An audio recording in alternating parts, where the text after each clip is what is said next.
Before anything truly strange came to light, there were already small, quiet signs that something was wrong. The kind of things people usually brush off because they don't want to believe calm places can hide terrible secrets. And as the days passed, those signs slowly connected into a single dark shape no one could ignore. Something buried beneath still water, something patient, something that had been there long before anyone noticed. And by the end of this story, you'll understand why the lake was never peaceful at all. Before we start, please subscribe if you haven't already. The fisherman had lived near the lake his entire life.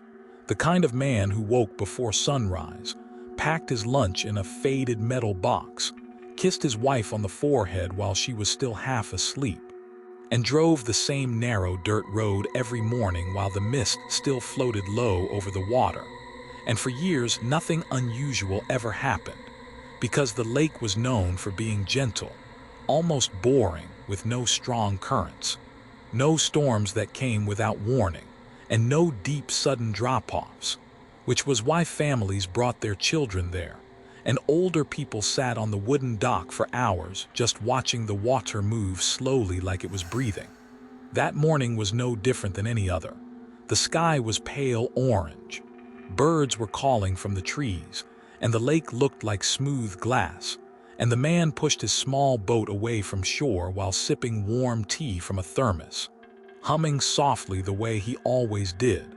And neighbors later said they watched him drift toward the middle of the lake where the fish usually gathered, and nothing about the moment felt strange. Nothing about the way he waved back at them or adjusted his hat or cast his line. It was just another peaceful morning. When his wife didn't see the boat returning by late afternoon, she wasn't worried at first because sometimes he stayed longer when the fish were biting. And when the sun dipped low and the sky turned purple, she still tried to stay calm, telling herself he probably lost track of time.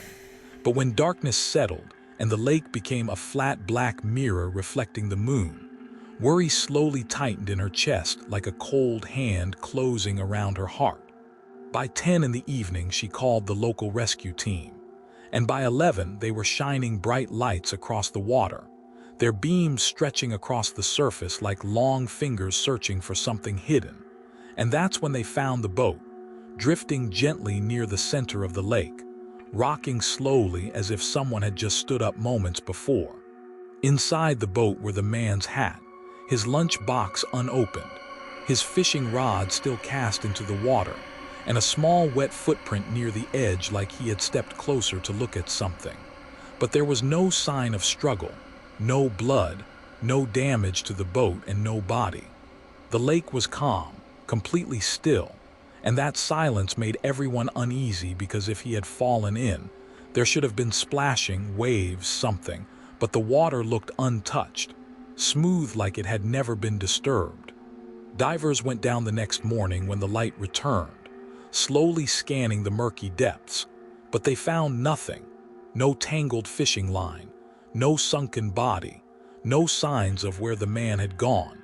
And by afternoon, the story spread through the nearby town that someone had simply vanished into a lake that wasn't deep enough to hide him. At first, people assumed he must have had a medical emergency, maybe a heart attack or fainting spell, and slipped quietly into the water. But that theory fell apart when the divers measured the depth, which was barely deeper than a 2-story house, and the bottom was mostly soft mud with patches of rock, a place where a body would have been found quickly. The rescue team then brought in sonar equipment, hoping to scan the lake floor more clearly, and it was during this part of the search that everything changed. As the sonar screen began drawing shapes of the lake bottom, one of the operators noticed something moving, not fast, not chaotic, but slow and steady, like a large shadow gliding in wide circles beneath the empty boat. And at first they thought it was a malfunction, but when they adjusted the settings, the shape became clearer, much larger than any fish known to live in that lake, and it kept circling again and again directly under where the man had disappeared. For nearly 3 hours, the sonar tracked that massive shape, looping slowly like it was guarding something or waiting for something, never drifting far from the boat, and every person watching the screen grew quieter with each pass, the mood changing from concern to deep fear. When one of the team members suggested it might be a group of fish swimming together, another quietly pointed out that the shape never split apart, never sped up, never changed direction suddenly. It moved like one solid body. Eventually, the shadow drifted toward the deeper end of the lake near an area locals called the Old Quarry Pit, a section that had been flooded decades earlier when the lake was expanded. And after that, the sonar showed nothing unusual again. The search was officially called off 2 days later, and the man was declared missing, not dead, because there was no body to prove otherwise. But the town didn't feel the same after that.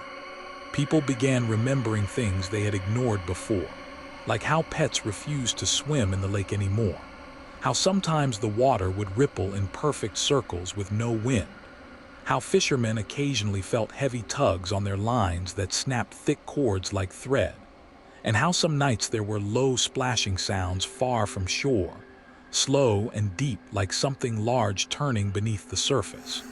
One elderly man finally spoke up at a town meeting and said when he was a child, long before the quarry was flooded, workers had uncovered massive bones deep in the pit, bones so large they thought they belonged to prehistoric animals. But the company quickly covered the area and filled it with water without letting anyone study them. And after that, the lake was created, and strange things slowly started happening.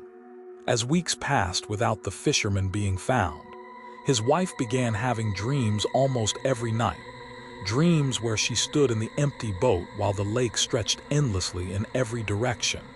And beneath the surface, she could see a dark shape circling slowly, growing closer each time, until finally a pale hand floated up toward her, her husband's hand. But when she tried to grab it, the water turned black and something massive pulled it down. She would wake up gasping, her heart pounding, with the faint smell of lake water in the room even though the windows were closed. One night, unable to sleep, she drove to the lake just before dawn, when the sky was still dark blue and the air was cold. And as she stood on the dock staring at the water, she noticed gentle ripples spreading outward from the center, slow and steady like breathing. And in the reflection of the moon, she saw a dark shape pass just beneath the surface, so wide it blocked the light. Frozen in fear, she watched as something rose slightly, not breaking the surface, but close enough for her to see a smooth, curved outline like a massive back. And then just as slowly it sank again, leaving the water perfectly calm. The next morning she told the authorities what she saw, but they gently said grief can make the mind imagine things, and suggested counseling, but deep down she knew what she saw was real. A few days later, a group of teenagers went swimming near the quarry pit despite warnings, and one of them suddenly screamed that something brushed against his leg, something thick and rough. And before anyone could reach him, he was yanked underwater so hard it pulled him several feet away. And when he resurfaced coughing and crying, there were deep red marks wrapping around his calf like massive fingers had closed around him. After that incident, swimming was officially banned in the lake. More research was done on the flooded quarry, and old records revealed that the pit connected to underground water tunnels that ran far deeper than anyone realized, some reaching depths deeper than most natural lakes, creating hidden chambers where something could live without ever being seen. Biologists who reviewed the sonar footage privately admitted the shape size didn't match any known freshwater animal, and one even suggested it might be something ancient that had adapted to the dark water over generations, growing far larger than normal due to the deep hidden spaces below. But the most disturbing discovery came months later when the lake level dropped during a dry season, exposing parts of the old quarry wall, and workers found scratches carved deep into the stone, massive curved marks that ran vertically like something enormous had been climbing in and out of the depths for years. Near those marks were scattered bones, animal bones mostly, but mixed among them were pieces of torn clothing, including a faded fishing glove, identical to the one the fisherman wore every day. The truth slowly became clear to those who studied the evidence.